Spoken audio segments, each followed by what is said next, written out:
Imagine your boss pulls you aside and says, "I knew you'd be the one to figure this out. Everyone else missed it." You feel recognized, smart, chosen. Then, 2 minutes later, he asks you to take on 3 extra projects with no extra pay. And somehow, you say yes. Not because you're weak, not because you're naive, but because your brain was just guided step by step into a decision that feels like your own. And here's the uncomfortable truth. The smarter you are, the easier this can happen. Because manipulation doesn't target ignorance, it targets intelligence. It targets people who think they're too aware to be influenced, and that confidence becomes the opening. Smart people rely on logic. They trust their ability to analyze, to read situations, to figure things out. But manipulation doesn't fight logic directly. It works around it. It uses emotion, timing, and subtle psychological pressure to steer your thinking before logic even gets a chance to step in. Think about it. When you make a decision, do you actually sit down and analyze every variable? Or do you feel your way toward an answer and then justify it afterward? That's where manipulation lives, in that gap between feeling and reasoning. Manipulators understand something most people don't. People don't make decisions based on truth. They make decisions based on what feels right in the moment. And smart people are especially vulnerable here, because they're good at building convincing explanations after the fact. They don't notice the manipulation. They rationalize it. They tell themselves, "I chose this. This makes sense. This was the logical move." But the decision was shaped long before the reasoning began. One of the most common tactics is something you've definitely experienced before. It's called selective framing. Instead of lying, the manipulator simply controls what you see and what you don't. They highlight certain details. They leave out others. They guide your attention in a specific direction. And because you're smart, you fill in the gaps yourself. And if you think this only happens at work, you're already missing the bigger picture. Because manipulation doesn't belong to one environment.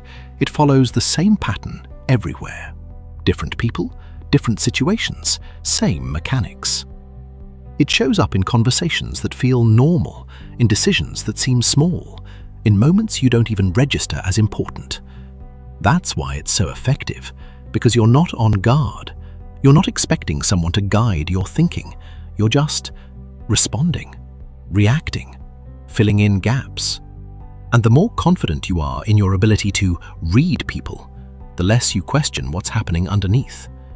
You assume you'd notice. You assume you'd catch it.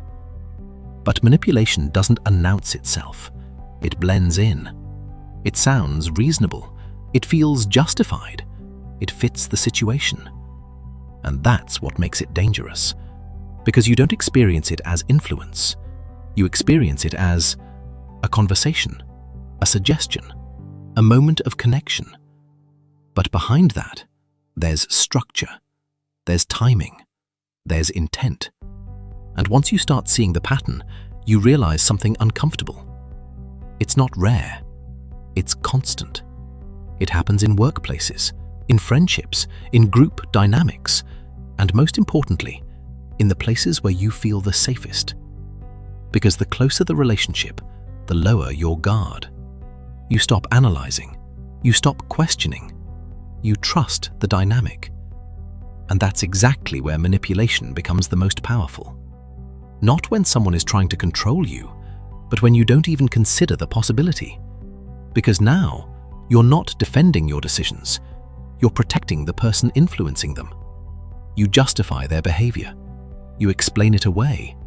You give them the benefit of the doubt, again and again. Not because the evidence is strong, but because the connection is. And this is where smart people get pulled in deeper than anyone else. Because they don't want to jump to conclusions. They don't want to be irrational. They don't want to misjudge someone they trust. So instead of questioning the pattern, they question themselves. And that shift is where control really begins. Now imagine this. You're in a relationship, maybe romantic, maybe just close. At first, everything feels easy. They agree with you. They laugh at the same things. They understand your perspective almost instantly. It feels rare. You think, finally, someone who gets it. And that's the hook. Because what feels like connection is often alignment being built on purpose. Slowly, things start to shift. Not in a way you can point to, nothing obvious, just small moments. They question something you said. Are you sure that's what happened? You explain. They pause. I don't think that's how it went. It's subtle, almost forgettable, so you move on. But it doesn't stop. Later, I think you might be overthinking this. Another time, that doesn't sound like you. And each time, it's small enough to ignore, but your brain doesn't ignore it. It stores it, tracks it, replays it, until eventually you notice something change. You hesitate before speaking, before reacting, before trusting your own version of events. And here's where smart people get trapped. You don't assume they're wrong. You assume, I might be missing something. Because you're used to being self-aware, to adjusting, to refining your thinking.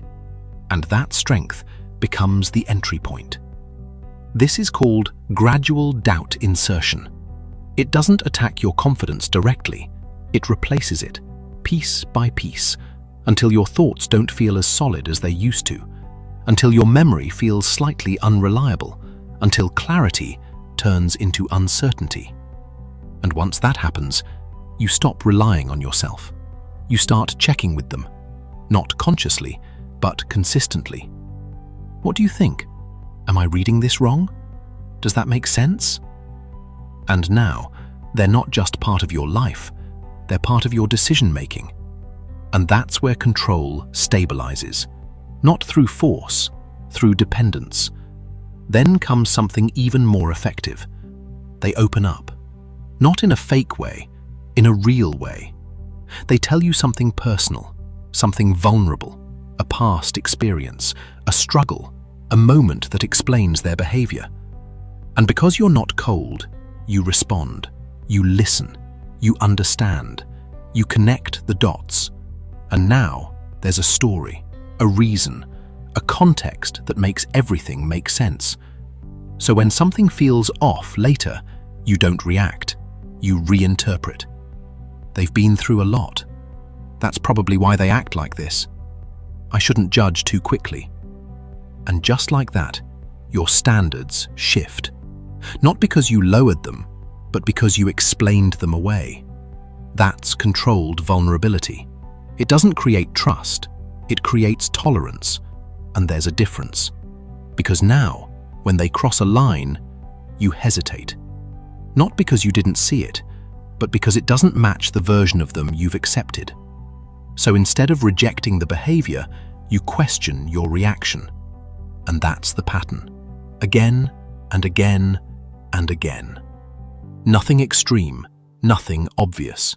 Just small adjustments to your perception until one day you realize something doesn't feel right. But by then, you're already invested. Time, energy, emotion. And walking away doesn't feel like clarity. It feels like losing something real. So you stay, and you keep trying to make it make sense. Here's another situation. You're in a group setting, maybe work, maybe friends. Someone makes a decision that clearly benefits them more than anyone else. You notice it, but before you say anything, they speak first. They frame the decision as necessary, logical, good for everyone, and then they add one small detail. Unless anyone sees a better option. Now the room is quiet, because speaking up doesn't just mean disagreeing, it means positioning yourself against the group. And smart people understand social dynamics. They calculate outcomes. They anticipate reactions. They think, is this worth it? Maybe it's not a big deal. I could be overreacting. And just like that, silence. This is called preemptive framing. The manipulator sets the narrative before anyone else can, so any opposition feels like disruption instead of correction. And again, no force, no pressure, just structure. This is the core of manipulation. It's not about controlling people directly. It's about shaping the environment so the desired choice feels natural. And the reason smart people fall into it more often is because they trust the process. They believe that if something makes sense, it must be right. But making sense is not the same as being true. And that's the final piece most people miss. Manipulation doesn't feel like manipulation. It feels like clarity, like alignment, like your own decision. That's why it works. So how do you protect yourself? Not by trying to outthink it, because your thinking is part of the system being used. You protect yourself by noticing patterns. When praise is followed by pressure. When clarity turns into confusion. When someone consistently shapes how situations are framed before you can process them. You slow down. You step back. And most importantly, you separate the feeling of certainty from actual truth. Because once you can see that gap, manipulation stops being invisible. And when it's no longer invisible, it loses its power.